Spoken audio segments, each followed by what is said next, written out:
Where are the two loves of my life? Sang Emily Trudeau, their 23-year-old surrogate mother and caregiver, as she danced into their nursery. Instinctively, Karen's crib began to slowly drop its side down when it was approached by her. "Mommy's here." Ken rolled over to watch as Karen was picked up from the crib and placed onto the changing table.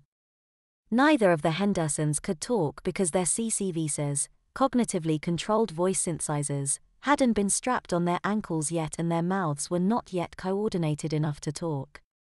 There was no need for these anklets while they are sleeping, so Emily took these devices off her Regenerate children every night, and a few quick things were needed this morning before they would be returned to them.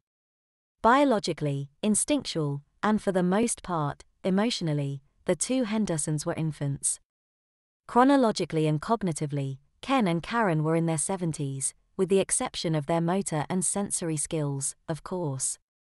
Their livelihoods were now unrecognizable from that of any other 4-month-old except for their ability to verbally communicate with their caregiver and each other when they were wearing their CCVS devices.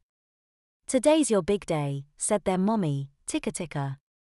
Karen let out a reflexive hacking cackle as she poked her tummy a couple of times. No way could Karen avoid the gleeful outburst even if she wanted to, because all previously, long-dormant, infantile reflexive actions had been revived by the transformation, as it was needed to ensure the regenerated infant's survival. After busying herself with undressing, changing, wiping, and putting a yellow onesie followed by a green and yellow spring dress on Karen, Emily proceeded over to Ken and his crib, which also dropped its side in response to the surrogate mom's presence. "You know who's coming to visit," said Mommy. "How's my little boy?" Repeating the same diaper changing and dressing process, including the ticker tummies and cackles, she got Ken ready in a light blue dinosaur onesie followed by a blue sweatpants and matching shirt with a little embossed sailboat design in the upper left side of Ken's front. She immediately threw the well-used overnight disposables in the diaper receptacle and washed her hands, before the waste-processing nanobots in the receptacle went to work on the newly deposited items. She got her pumped milk into their bottles and put them in their mouths while holding them gently.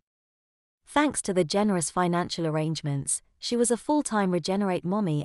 However, as much as Emily loved the bonding time and the gentle feeling at first, she later felt that it was probably time for her children to wean emotionally. "Oops. Forgot these," Emily said as she placed the CCVs on each baby's right ankle.